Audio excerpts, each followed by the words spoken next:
thank you for tuning in to another week with Fathers Who Care. And as always, we believe that any man that's physically capable can be a daddy, but it takes a real man to be a father. I mean, we're not talking about just a guy who comes around to come around. We're talking about fathers who are really committed to the responsibility, to the authority, to the elevation, and to the commitment of empowering their children. And of course, I would love to say that I want to thank all of the young people that I have personally adopted on this West Garfield Park Youth Council who has been doing such a yeoman job on producing this show and being actively involved with keeping me in the know. Because Lord knows sometimes I don't know. And these young folks kind of keep me monitored and focused on the things that's going on with young people today, and I want to thank them. I want to thank Vernisha, David, Kiana, Kayla, Shania, 1 and 2, and all the rest of them out there. I may miss their names, but thank you so much, young people, for what you do. Thank you, Mike and Amari and Stephanie. And of course, we here at Fathers Who Care believe that, listen, if we all can come together to make a difference in the lives of our young people, we can change the conditions of our community. We believe that young people can't be what they can't see. So if we really want young people to be the best that we want them to be, then we should set the example of what we want young people to be. And also provide them with opportunities and let them be exposed to different people that they can look up to, like our guest today. We have young people who look up at our congressman and say, wow, I want to be a congressman. That's Congressman Davis. I just talked to Congressman Davis. And Congressman Davis inspired me and motivated me to want to be a congressman myself, if not president. So I'm really excited about the possibilities and the opportunities for our young people. And I want to thank all of those who have been watching Fathers Who Care for the last few weeks. And we want to encourage you to continue to support Fathers Who Care and the West Garfield Park Youth Council. Log on to Fathers Who Care at fatherswhocare.org or Twitter or Facebook or Pinterest, or all of those things. The password or the keyword is Fathers Who Care. So with that being said, I want to just introduce some and present to others my congressman of the 7th Congressional District. I'm proud to call him my congressman and my mentor, and I've been knowing him for quite some time, and I've always been able, since my relationship with the congressman, to bring young people to the congressman, to expose young people to the congressman. He's always had an open door, always continues to have an open door, and always professes love of God, proudness of being a father, community activist, a servant for social change, a father. He's always into restorative justice, re-entry, second chances. I remember the piece we did a while ago when we just kicked off mental health and substance abuse, substance treatment on demand. Yeah, substance abuse treatment on demand. And so there's so many things that our statesman, our elder statesman here, Congressman Davis, has been actively involved in, and he has remained true to talking about how can we empower the young folks. I'm so proud to introduce to you all the audience, listening audience and viewing audience today live here on Fathers Who Care, none other than our congressman of the 7th Congressional District, Congressman Danny K. Davis. Congressman, I want to thank you so much, as always, for the work that you do. And I say this, and I say this with all of my heart. You know, for who you are, and as long as you've been in this, I'll be wondering, where do you get all of that energy from? Well, let me tell you, it is so great and so wonderful to have the opportunity each and every day to engage new people, meet new people, get new thoughts and ideas from them. Mm-hmm. And I guess if anything keeps me moving, it's really the freshness of every day. I meet somebody that I didn't know before. Mm-hmm. I work with somebody I had never worked with before. And so that keeps me looking forward to the dawning of the new day. Mm-hmm. And I thank you for the kind words that you've said. And I really enjoy the work that you and the young people are engaged in. Mm-hmm. I've always had a big interest in young people, but right now, my primary responsibility as a member of the Ways and Means Committee in Congress, I'm the ranking Democrat on a subcommittee called Human Resources, and that committee has jurisdiction over child welfare issues, such as tax credits, such as making sure there's support, such as what happens to children who don't have parents. How do you get more children and young people adopted? How do you get foster parents? All of that is within the jurisdiction of my main committee work that I do in Congress. Okay. And so when I got that assignment, it was like throwing the rabbit in the brown patch, right where I wanted to be. Such has been my experiences in Congress, because when I first went, you're at the bottom of the barrel. And How many years you got in Congress, Congressman? 21. 21 years. How many terms are that? That's 10 terms. 10 I'm terms. into my 11th term now. So Every 21 2 years, every 2 years. Every 2 years. you have 21 to years. Go back. How long have you been in politics, Congressman? You've been a congressman for 21 years. I was a member of the city council for 11 years, and I was As an alderman? As an alderman. Okay. President pro tem of the city council, chairman of the zoning committee, chairman of the health committee. So I had a lot Central of committeeman. state central committeeman, Right. which means that I served as a member of the board of directors of the Illinois State Democratic Party. So altogether, how many years do you have in public service? That's about 39 years in 39. elected service. Now, before Elected, I ever okay. got elected to anything, I was as actively engaged and as actively involved because I ran a health planning agency for about 15 years, And what was that called? the West Side Health Planning Organization. I also ran a community organization. Would that be WACA? No, well, I was one of the founders of WACA, and I Right. was just thinking today that I've got to call the Jenkins daughters Yeah, Laura and and see Gloria. how WACA is Is doing. right. We They had kind of been off lately. for Ernie.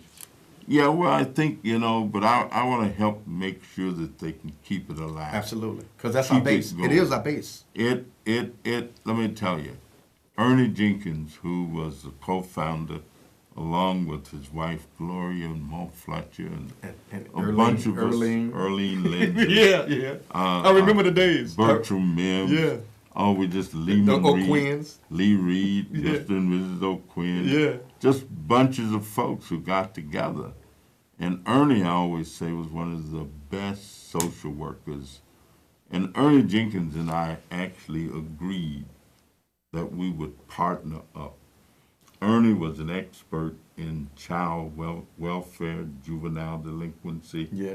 street gang work, and all of Intervention. that. Yeah, absolutely. And I was becoming an expert, I believe, in health, because that's what I did as my job. The other things were just a combination of doing the job, but people didn't know what I did at that time.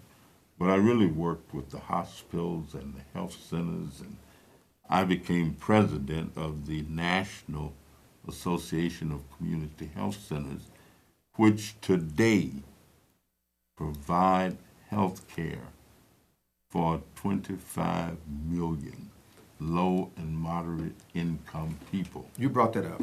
You brought it up. So I want to come back and talk to you because something recently just happened in Washington, and I think it's worth talking about. But you're watching Fathers Who Care right now. Our guest this evening is none other than our honorable Congressman Danny K. Davis of the 7th Congressional District. What we want to talk about today, we want to talk about how can we empower our young people. Of course, we want to talk about that. What can we do to keep our young people in the books and away from the guns? Give them a job over a gun. How about if we give a child a job as opposed to him going out there getting a gun? We think young people do a lot of things because they don't have opportunities. What can we do to present additional opportunities to our young people to engage, enlighten, and empower our young people? That's the question. What can we do to engage our young people to turn them away from violence, substance abuse, and underage drinking to doing other things like wanting to be doctors, wanting to be lawyers, wanting to be congressmen. But Congressman, I got this question for you because I've been reading, I've been following up about this initiative or this bill or the attempt to the health care bill. Get rid of the what health- is called Obamacare. Right. Okay, go ahead. Well, the fact of the matter is that nothing in the world is more important than health. If you're a millionaire, got much money as you could ever want, Right. and you're sick and not feeling well and don't feel good, you're not able to make use of all the other things that you've got. So I take the position that nothing is more important than being healthy. Right. And the Obamacare, as the Republicans But kind it's of the end affordable up health care, calling right? it's the patient's affordable health care. Right. And what it did and what it's still doing is providing health care and health insurance for more than 23 million people who had never had it before. And the Republicans been trying to change it ever since it's been. The last effort was supposed to have been this week, but they got right down to the wire, and lo and behold, there were 3 Republican senators firmly against it, and so they had to pull the bill because they knew that they couldn't get it passed. Now you're talking about jubilation. Right. There is jubilation all over America because there are 23 plus million people who still have health insurance. And Congressman, that is extremely important because folks are really worried about that. I mean, parents are worried about it. We're worried about how we're going to, those of us who do have health care, those of us who depend on the health care, those of us who, some of us out in the community who may have pre-existing conditions. You're watching Fathers Who Care this evening with our Congressman, none other than Congressman Danny Davis of the 7th Congressional District. And we're talking in particular about what can we do to engage and enlighten our young people to read a book and put down the guns, to work a job and put down the guns, to work a job and leave that illegal substances and using of illegal substances, be it alcohol or marijuana or whatever they do. We're trying to empower our young folks. But we're talking to the congressman specifically right now. He was talking to us about the health care bill and what happened this week with the health care bill. Is that correct? They had to pull it. They couldn't get 50 votes, and so there was no point to bringing it up if you know you're not going to be able to get it. So they were like passed. four short. They were 4 short. Right. And, there's jubilation. Now, we know that you don't get all excited and happy because you got to be a long-distance runner. Right. That's not the last time they're going to. But they're going to come back. They'll be back. But they had to have this one done by September the 30th. That's right. Right? In order for it to take effect and in order to get rid of Obamacare. But you mentioned reading. I encourage young people to read. We gave away 20,000 books about 30 years ago. I remember. You were part I of was that. part of it. 20,000 books to young people so they would have their own individual book.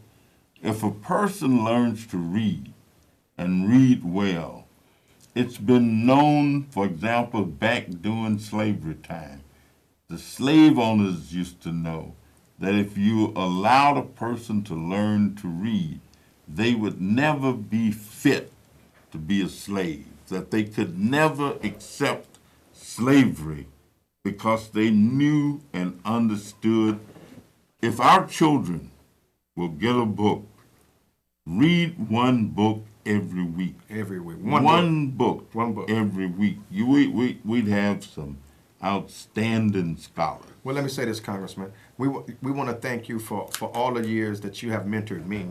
I want to thank you for all the years that you've mentored all of the young people that I've been bringing to you for many, many, many, many years.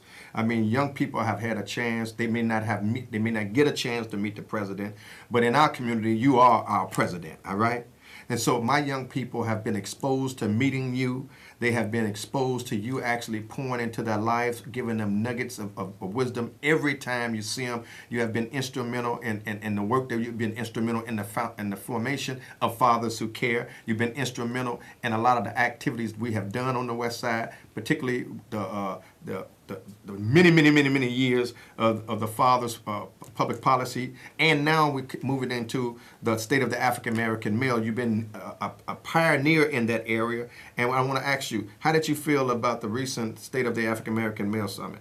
Well, the conference at the University of Illinois that we had was just simply outstanding. I mean, not only the key speakers, I heard two of the best speeches I've ever heard in my lifetime. One from Dr. William Bell, who is the head of the Casey Family Programs, and the other, of course, Tom Todd, who has no equal.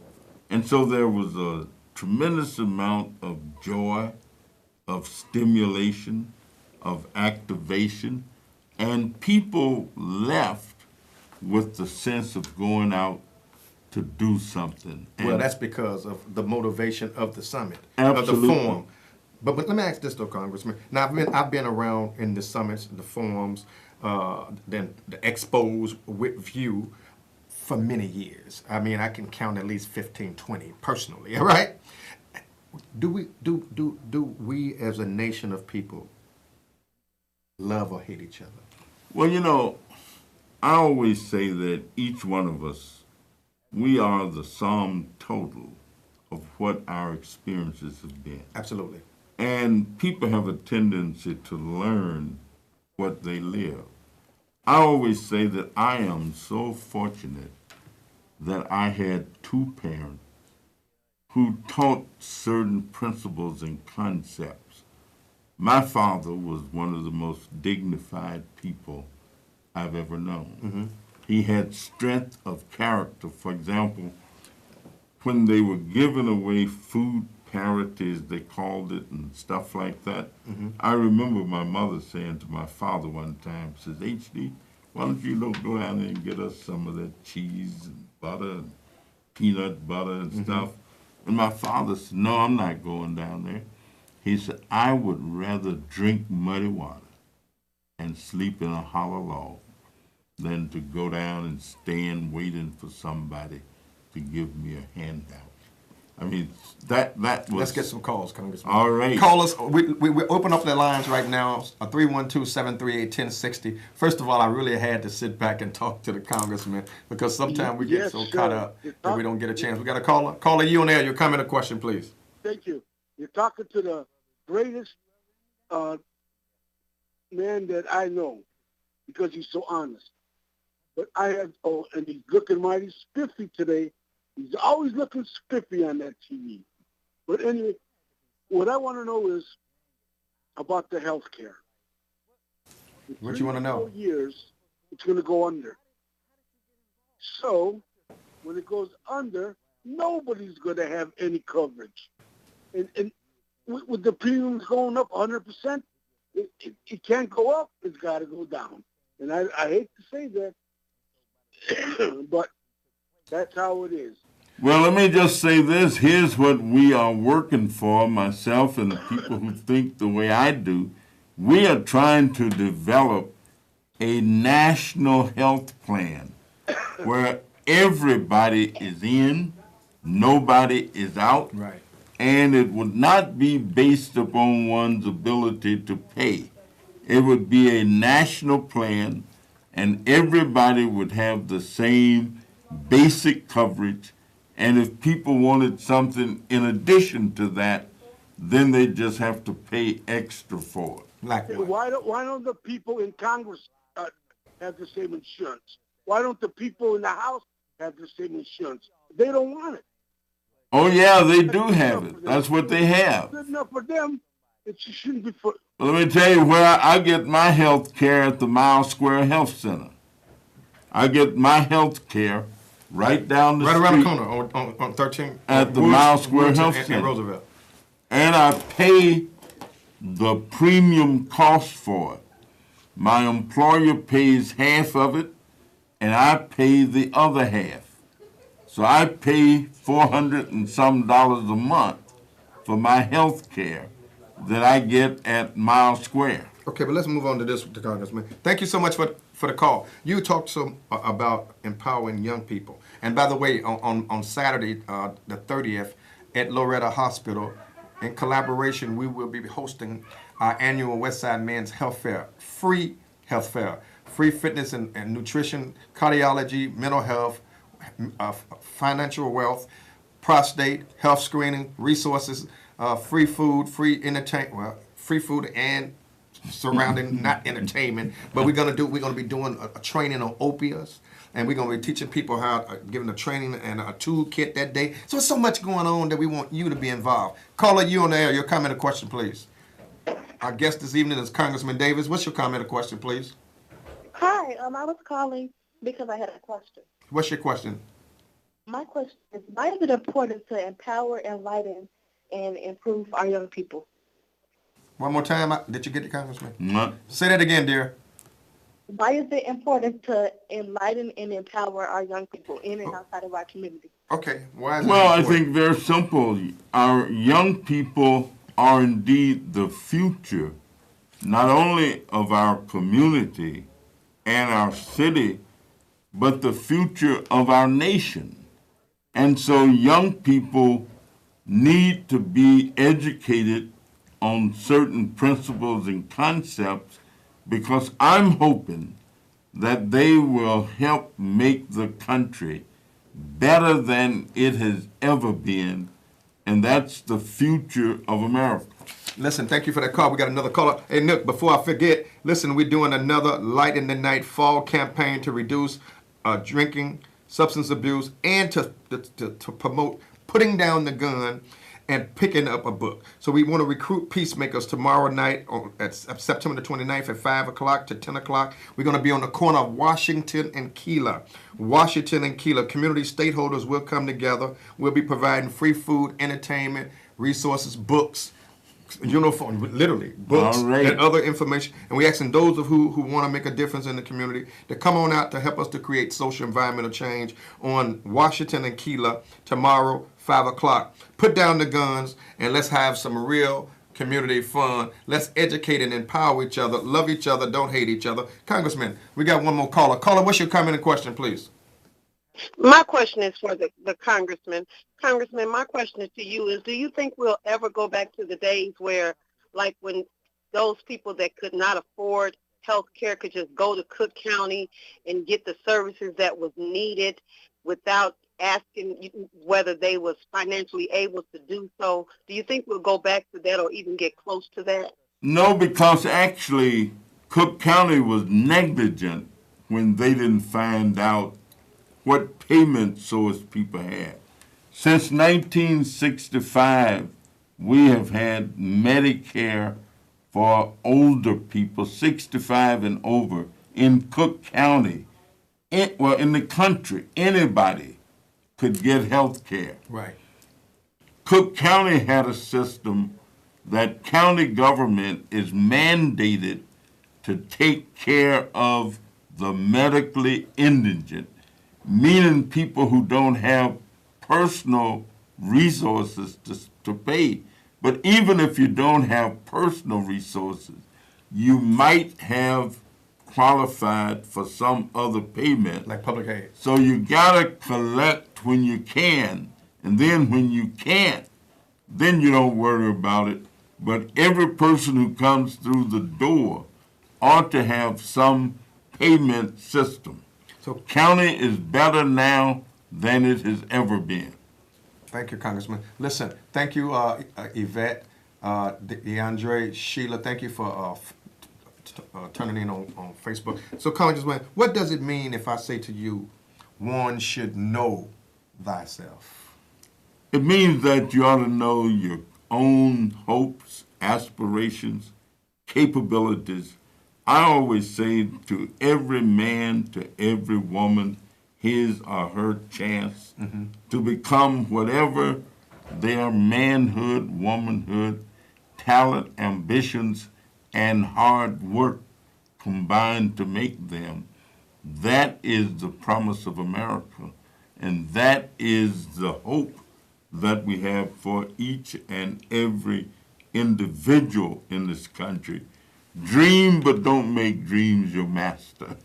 So I got this. What is new? What's new in the 7th congressional district? I know there's some smaller agencies like Introspect and some others who have been blessed to receive some resources. Let's get this caller. Then tell us what has been happening in the district. Caller, you on air? What's your comment or question, please? Hello, Congressman Davis. How are you doing this Okay, how are you? I'm doing all right. I have a question. Why is it so important to be actively involved in your community? Good question. I like that. Because citizenship responsibility in a democracy, in what we call a free and democratic society, every person in that society has as much right and as many responsibilities for what that society becomes as any other person. And if you don't do that, it means that you are abdicating some of your responsibilities as a citizen. The greatest title that exists in this country is that of citizen. So with that being said, is it important for people to vote? And Let why? me tell you, voting is simply helping to make decisions. If you don't vote, it's like being in a hatchet fight, and everybody's got a hatchet except you. And so you can imagine who would be the first one to hit the floor in that kind of environment. It's like saying you're either at the table or you're on the menu. And so if you're not helping to decide, you're being decided for and about. Listen, we want to thank our Congressman this evening for coming in and for sharing so much light as always. And we want to encourage those of you who are watching to meet us tomorrow, Friday, September the 29th, on Washington and Keeler, where we will be doing another community safe night event to put down the guns, to save our babies, to work together to empower our young folks. We can't afford to lose not one more of our children. So we need your support tomorrow on Washington and Keeler. Come on out and join us. And Saturday, make sure you go to the football game. After I leave Loretta Hospital, I'm heading to Soldier Field for the football classic. Yeah, you got some tickets? I do have a couple tickets. So can we get some tickets from you, Congressman, so we can take some of them young folks with us? Let me see Yes, if we we- will be at Loretta Hospital too with the Westside Men's Health Fair, and then after that we want to go to the classics too, the football classics. I gotta find the other tickets. Well, put us on your list, Congressman. Okay. Listen, thank you all for tuning in. Listen, God bless you. God keep you. Keep doing the good work. Be a good example. Love someone. Love yourself. Be a blessing. Teach one of these young people. Mentor these young people. We can be the best community if we work together. There's nothing too hard for us if we work together. I love you. Nothing you can do about it. And I'll see you when I see you on the other side, like tomorrow, Friday, on Washington and Keeler, and Saturday at Loretta Hospital from 10 to 2. See you later, alligator. After a while, crocodile. All right, thank you.